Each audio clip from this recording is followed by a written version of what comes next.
मतलब ये और जम्मू उसको वाला उस पूरा इन्वेस्टिगेट कर रहे हैं। छात्र कह रहे हाँ हैं, जब मैंने वीडियोस जी देखे हैं, छात्र कह रहे हैं कि शानदार टीचर थे, 15 साल में कोई शिकायत नहीं है, और बहुत शानदार तरीके से बहुत लोगों को पीएचडी कराया है। ये सिर्फ हेड बनने के लिए, रोकने के लिए सारी साजिश की गई। प्राइमा फेसी क्या सर। लग रहा सर ये बिल्कुल यही है, मैं भी कह रहा हूँ प्राइम ऑफिस। है?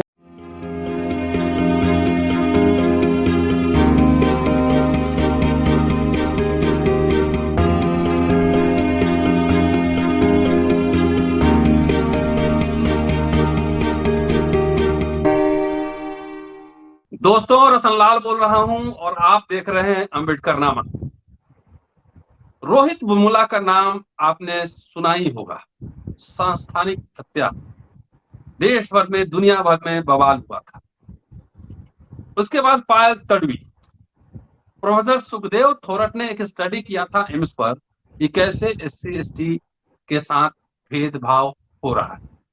यह संदर्भ इसलिए दे रहा हूं कि कल या परसों जम्मू यूनिवर्सिटी के एक दलित प्रोफेसर चंद्रशेखर ने कथित रूप से आत्महत्या कर ली।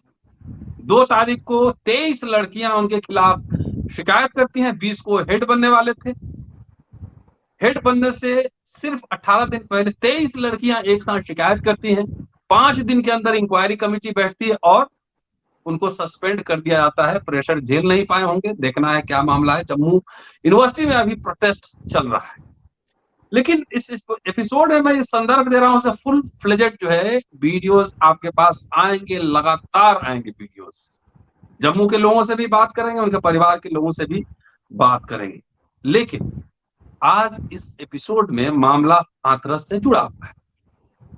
आपको याद होगा कि हाथरस में एक दलित बच्ची का बलात्कार और फिर हत्या, पुलिस ने कैसे लाश जलाई थी, याद ही होगा।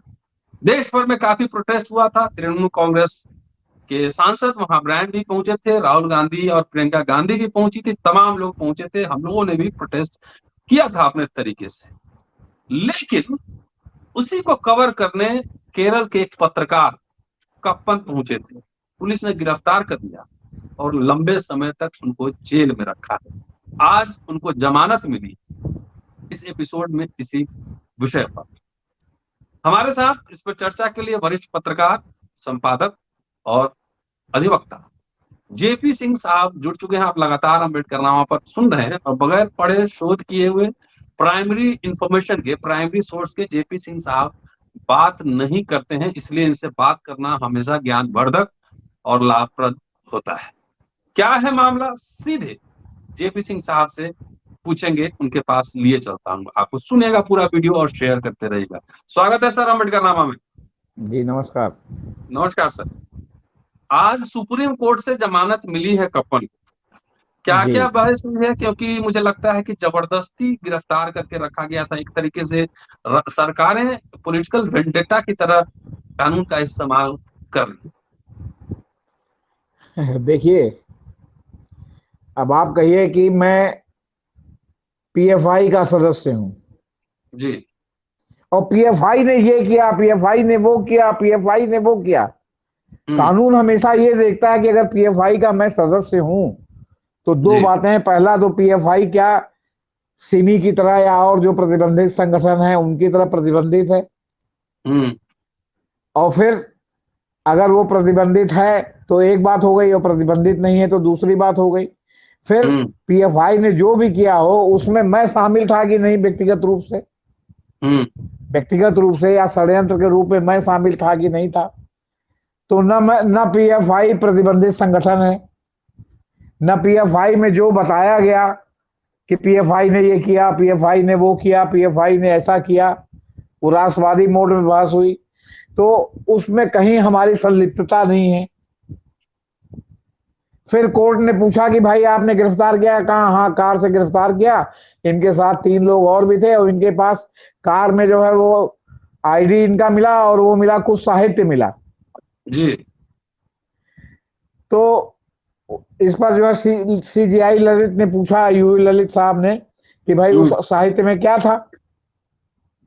तो इसके पहले कि ये कुछ कहें, सिब्बल साहब ने कहा कि उस साहित्य में था कि जो है हाथरस की लड़की के साथ न्याय नहीं हुआ, उसको अंतिम संस्कार का मौका उनके परिवार को नहीं दिया गया, तो इसमें क्या गलत था उसमें? तो उन्होंने कहा कि देखिए साहब, यही बात है ना, उसको ले जाके मेहनत से बढ़ाने की कोशिश होती, वहां अगर बांटा जाता तो इसमें ललित ने, जस्टिस यू ललित ने काफी इनकी जो है लिहाड़ी ली कि ये कौन सी बात हो गई, कोई विस्फोटक नहीं मिला, कोई ये नहीं मिला, कार में 4 आदमी जा रहे हैं, 4 आदमी जा रहे हैं और उसमें वो पर्चा है जिसमें लिखा हुआ कि ललित को नहीं मिला, वो नहीं मिला। ये तो सुप्रीम कोर्ट में भी बात उठी है कि उसको नहीं मिला, तो इसमें कौन सी जो है मतलब उस मेहनत से फैलाने की बात है?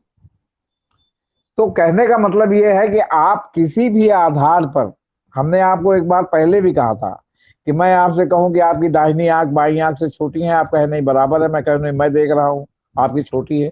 अब आप ये प्रमाणित कीजिए, यहाँ तो मामला ये है ना कि आप प्रमाणित कीजिए कि नहीं साहब हमारी बराबर है, हम कह रहे हैं छोटी है। तो सवाल इस बात का है कि अगर सिद्दीक कप्पन के लिए कपिल सिब्बल जैसे वरिष्ठ वकील और धाकड़ वकील, विपक्ष की भूमिका निभाने वकील नहीं खड़े होते, तो राम जेठमलानी के पुत्र महेश जेठमलानी उत्तर प्रदेश सरकार की ओर से पेश हुए थे, उनके सामने उड़ जाते। वो तो इन्होंने जो जो कहा उसका उन्होंने जवाबी कीर्तन तुरंत किया। तो जवाबी कीर्तन किया तो कोर्ट ने कहा कि भाई आप लोगों की दलीलों में को देखने से तो ये जो आपने इतने दिन से इनको पकड़ के रखा, तो पूछा कि भाई इनकी केस की हियरिंग का क्या हुआ, कितनी जल्दी सुनवाई होगी?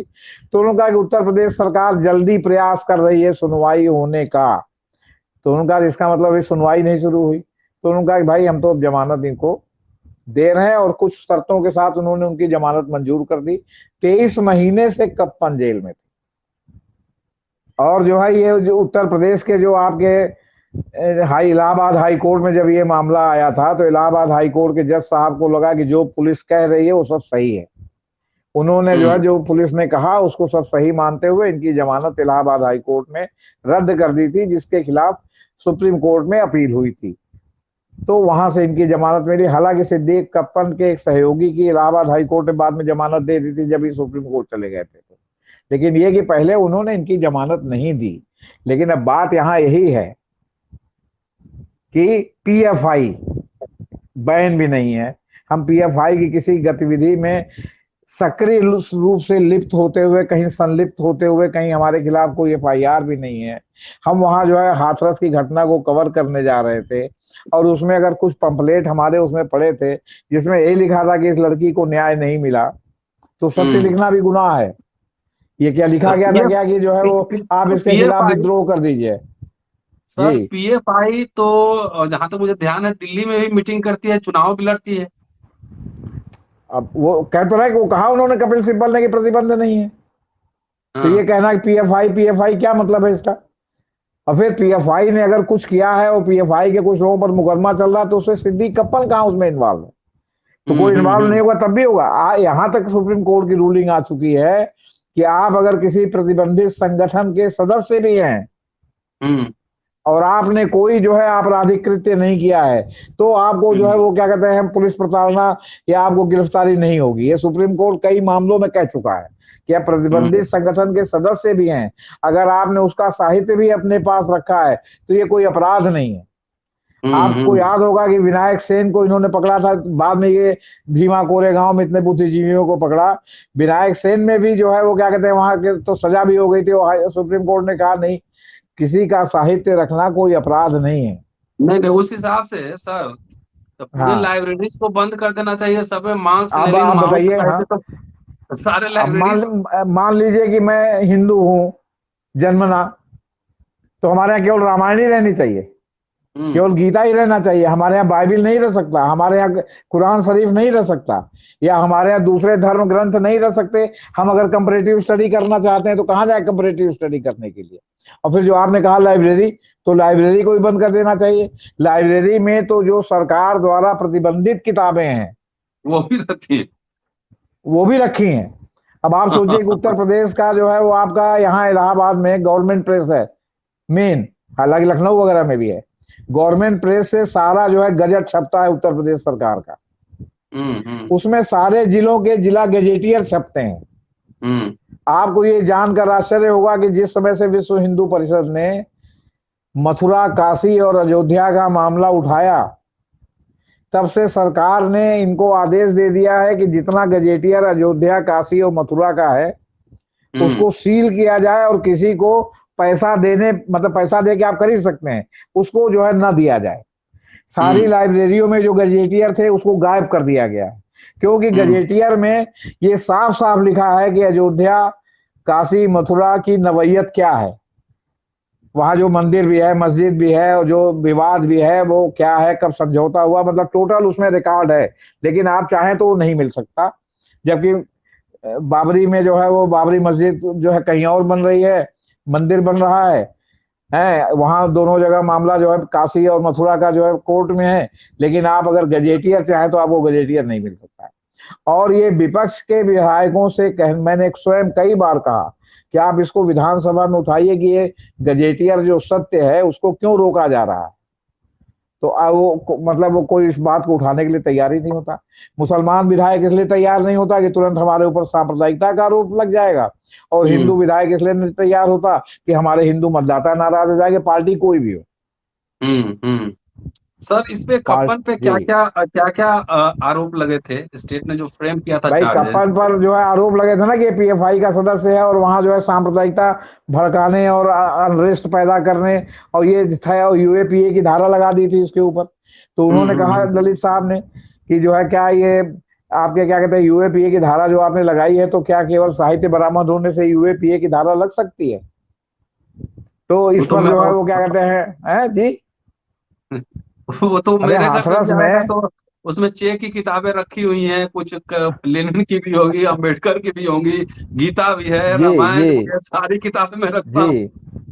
जी, अब आप बताइए। हमारे पास ही बहुत सी किताबें हैं, हमारे पास बाइबल भी है, हमारे पास कुरान शरीफ भी है, हमारे पास बुखारी की हदीस भी है, हाँ। हमारे पास रामायण भी है, हमारे पास महाभारत भी है। लोग कहते हैं महाभारत घर में नहीं रखना चाहिए, हमारे पास तो महाभारत भी है। हमारे पास 20 ठो पुराण है, आपसे बता रहे हैं। जी। हाँ, यही गीता प्रेस से जो है कुंभ मेले में हमने सब खरीदा था, जानने के लिए कि आखिर ये सब कहाँ से ओरिजिनेट हो रहा है। हमारे पास आजकल उपनिषद भी है। आजकल मैं बंच ऑफ थॉट पढ़ने वाला हूँ अम्बेडकर नामा पर। जी, वो तो आप देख रहे हैं, डेट डाल भी रहे हैं। हाँ, वो अभी इंट्रो डाला है, लेकिन डालूंगा। अच्छा सर, जी ये जी जो कंडीशन लगा है सुप्रीम कोर्ट ने, वो हाँ, कंडीशन क्या है? कंडीशनल उन्होंने कहा कि जमानत छह है ना? हफ्ते तक आप वहां रहेंगे और आप इस तरह हाजिरी देंगे। भाई यूएपीए की धारा लगी है, मुकदमा तो केस नहीं हुआ है ना। ना, हाँ हाँ। तो एक रहता है कि भाई ऐसे उसमें जो है वो बाउंडेशन जो है वो क्या कहते हैं ये लगा देते हैं ताकि मतलब आप जो है स्केप न कर सकें, आप जो है मतलब भाग न सके। तो एक कोर्ट एक अपनी तरफ से जो है इस तरह का जो प्रतिबंध लगा देती है कि हर हफ्ते आप थाने जाएंगे, हर सोमवार को आप थाने जाएंगे, आप जो है वो रहेंगे, आप अपना पासपोर्ट जमा कर दीजिए, है ना। हम्म और 6 हफ्ते हम्म तक आप यहाँ रहिए, और 6 हफ्ते के बाद फिर आप केरल जा सकते हैं। लेकिन वहां भी जाके आपको जो आपके निकटतम थाना है आपके घर के, वहां जाके यही रिपोर्ट सब करेंगे। प्रैक्टिस करनी पड़ेगी। जी, तो रिपोर्ट ये करेंगे किसी मतलब। मामले में भी कोर्ट करती है जब तक आप वहां से मतलब आप बाइज्जत बरी नहीं हो जाते। अब देखिए, जी जी जी। 153 यूएपीए का इन्होंने लगाया है, और कहा हम्म कि क्या ये जो है कि वो सिर्फ जो है साहित्य बरामद होना 153 है। तो जेठमलानी हम्म ने कहा कि 124 है, माने राष्ट्रद्रोह को लागू करने के लिए भी एक उपयुक्त मामला है, क्योंकि आप वो आरोपी व्यक्ति एक नाबालिग लड़की के बलात्कार का उपयोग करके असंतोष पैदा करने की कोशिश कर रहे थे। चीफ नहीं, जस्टिस ने फिर इस पर सर, सर उस हाँ, पे तो फिर राहुल गांधी और प्रियंका गांधी, उदित राज, ब्रायन, देश भर में लाखों लोग जो प्रोटेस्ट किए थे, उन सब पे यही धारा लगनी चाहिए थी। ये लग भी सकती है, लेकिन अब सवाल इस बात का है कि इसको तो जो है चीफ जस्टिस रोक गए हैं ना, रमना साहब। हम्म रमना साहब ने कहा कि अब जब तक जो है इसको पर डिसाइड नहीं होगा तब तक जो है ये 124 से लागू नहीं किया जाएगा किसी पर। तो सारे मामले लटक गए हैं। नहीं, अब तक तो कन्हैया कुमार को जेल भेज देते 124 में टांग करके, नहीं, कि उसके ऊपर ये किसी 124 की का धारा लगी है। बलात्कार हो जाए, मर्डर हो जाए, और लोग अगर प्रोटेस्ट करें तो सरकार बोले कि नहीं, राष्ट्रद्रोह हो रहा। आप ये बताइए, अभी हाल ही में जो है रेलवे का एक मामला आया था जिसमें रेल रोको आंदोलन था। इलाहाबाद हाई कोर्ट ने कहा कि कोई भी प्रोटेस्ट करने के लिए रेल रोक सकता है, लेकिन हम्म रेलवे एक्ट के तहत रेल रोकना अपराध है। तो इसकी एक वो मतलब सजा उसमें हो सकता है, इसमें राष्ट्रद्रोह ये सब चीजें नहीं चल सकती। कोर्ट भी कई हम्म बार कह चुका है कि आपका प्रोटेस्ट करना आपका जन्म सिद्ध अधिकार है लोकतंत्र में, आप हम्म प्रोटेस्ट कर सकते हैं। लेकिन अब सवाल इस बात का है कि जब आईटी की धारा 66 ए जो आपका निरस्त हो चुकी है 2015 में, और 2022 तक जो है इन्होंने एडवाइजरी नहीं जारी की राज्यों को, या राज्यों को जारी की तो उन्होंने अधीनस्थों को नहीं जारी की, डीजीपी को नहीं जारी की, लोकल लेवल पर थाने पर नहीं पहुंचा। तो अभी भी 66 का मुकदमा जो है दर्ज हो रहा है। क्यों? क्योंकि सरकार नहीं चाहती थी कि 66 जो है निरस्त हो, क्योंकि वो एक उत्पीड़न का औजार था। तो इसी तरह जो है वो बात यही है ना कि हमने आपके ऊपर लगा दिया, अब आप झवाते फुकाते रहिए। आप मान लीजिए कि आपने आज जो है पीएफए के सदस्य या नहीं है या जो भी है, 5,000 पन्ने की चार्जशीट दाखिल हो चुकी है कप्पन के मामले में, और आप ये समझिए कि तब तब उसके बाद जमानत सुप्रीम कोर्ट से मिल रही है। तो ये जो 23 महीने वो जेल में था, वो किस बात की सजा भुगत रहा था भाई? जी जी।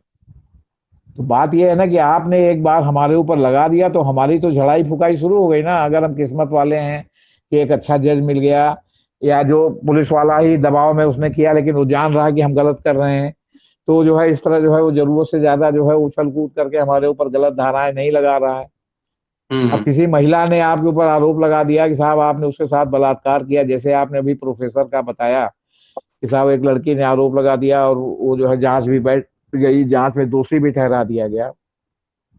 तो मैं आपको एक इलाहाबाद विश्वविद्यालय का बताना चाहता हूँ। इलाहाबाद विश्वविद्यालय में प्रोफेसर सुहेल मुस्लिम, जब यहाँ बायोकेमिस्ट्री डिपार्टमेंट खुला तो आए, और वो चूंकि कम उम्र में ही सदस्य सीनियर थे तो एक ही आदमी थे, फिर 2 आदमी हुए, वो विभागाध्यक्ष हो गए। अब यहाँ आरएसएस लॉबी जो है उनके खिलाफ थी। वन फाइन मॉर्निंग जो है वो उनको जो है पकड़ करके बंद कर दिया कि साहब ये लड़कियों का वाइवा हो रहा था, उसमें जो है लड़कियों से दुर्व्यवहार कर रहे थे। आज की डेट होता तो 5 को लग जाता। उनको वहां से जेल भेज दिया गया। जेल भेजने के बाद फिर उनकी जो है जमानत फिर किसी प्रकार हुई, लेकिन जमानत में जो है वो आपका पूरा जो है आपका जो आरएसएस ब्रिगेड था, और एक जाति विशेष के जो अपने को सबसे सर्वश्रेष्ठ जाति कहते हैं, उनके वकील इकट्ठा हो जाते थे और कोर्ट के बाहर नारा लगाने लगते थे, जमानत नहीं होती थी। या इनको पुलिस लेके आई पेश करने के लिए तो इनके ऊपर जूता चप्पल चलने लगता था प्रोफेसर सुहेल पर। क्लासिक सुनिए।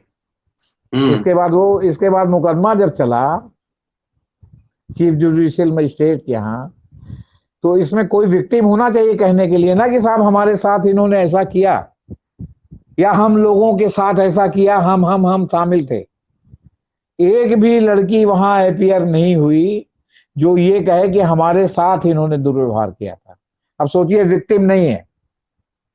एफआईआर लिखाने वाले ने एफआईआर में लिखा कि मैंने सुना है। इस सुना है के आधार पर कभी एफआईआर होता है? ने सुना है कि उनका कान कौवा ले गया। हाँ, कौवा ले गया। और आप समझिए इस सब की जब धज्जियां उड़ गई, आपसे बता रहे हैं वहां अदालत में, तो अदालत में धज्जियां उड़ गई, और धज्जियां उड़ने के बाद जो है क्या कहते हैं आपका, वो बेदाग बरी हो गए। कई बार मौका दिया गया, जो 2-4 लड़कियों का नाम आया था उन्होंने कहा कि हम हमारे साथ इन्होंने कुछ भी नहीं किया, हम क्यों जाके जबरदस्ती झूठी गवाही दें। अब समझिए, सब कहा सुने पर हुआ, अरेस्ट हो गया, जेल में रहा, उसके साथ दुर्व्यवहार हुआ, और उसके बाद अदालत में हुआ कि साहब वो तो मुलजिम ही नहीं, मतलब कोई विक्टिम ही नहीं है। कोई बिना किसी विक्टिम के बलात्कार या दुर्व्यवहार या पास को आकर्षित हो सकता है? आप देख रहे हैं कि कोई किसी के साथ जो है शारीरिक बदतमीजी कर रहा है, आप देख रहे हैं, लेकिन जिसके साथ कर रहा है वो टर्न अप ही नहीं हुआ। आप कैसे उसको दंडित करेंगे? आप हमको बताइए। क्यों? क्योंकि भारतीय कानून तो साक्ष्य पर आधारित है ना, सिस्टम। जी। तो अब आप छूट गए। अच्छा, छूटने के बाद क्लासिक समझिए, छूटने के बाद उन्होंने जो है गवर्नर के यहाँ अप्लाई किया। इस बीच में इनको बर्खास्त कर दिया गया था यूनिवर्सिटी से। गवर्नर के यहाँ से उनका बहाली का आदेश आ गया। यूनिवर्सिटी ने आज की तारीख तक उनको ज्वाइन नहीं कराया, क्योंकि पहले गवर्नर चांसलर होते थे, इस बीच में ये सेंट्रल यूनिवर्सिटी बन गई। केंद्र में जो है आपके बीजेपी की सरकार थी, और मुरली मनोहर जोशी एचआरडी मिनिस्टर थे, और मुरली मनोहर जोशी उस ब्रिगेड के नेता थे जिस ब्रिगेड ने उनको जेल पहुंचवाया था। तो जो उन्होंने केंद्र में जब अपना जो है प्रतिवेदन दिया, तो उस पर आज तक डिसाइड ही नहीं हुआ, न खारिज हुआ न एक्सेप्ट हुआ, आज तक डिसाइड ही नहीं हुआ। वो उनके रिटायरमेंट की भी उम्र पूरी हो चुकी। मैंने कुछ पेपर्स आपको भेजे हैं जी।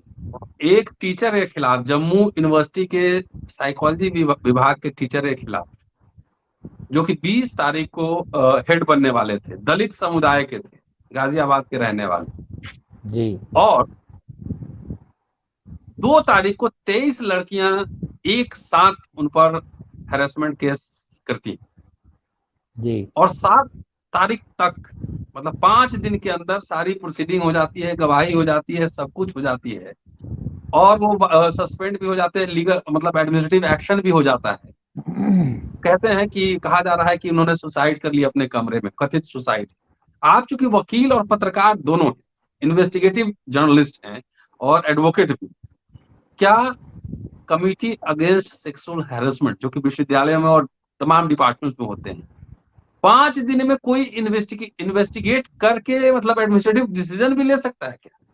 नहीं नहीं, ये सब तो हेस्ट मतलब जल्दीबाजी में किया गया है कि वो जो है वो हेड ना बनने पाए।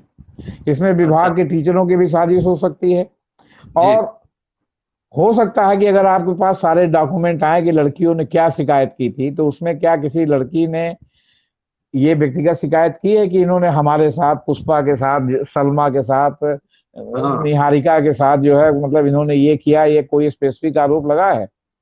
हम्म। तो अगर स्पेसिफिक आरोप नहीं लगा तो ये तो सब हवा हवाई बात है। नहीं, हम तो इस, कह रहे हैं कि अगर आरोप सर, आरोप अगर है भी, मान लिया जाए, हाँ हाँ, इट इज पॉसिबल कि 5 दिन में सारा प्रोसीडिंग नहीं कंप्लीट हो नहीं, जाए। वो कोई सवाल ही नहीं है। उनको आपको बकायदे नोटिस देना पड़ेगा, उनको एक पर्याप्त टाइम देना पड़ेगा।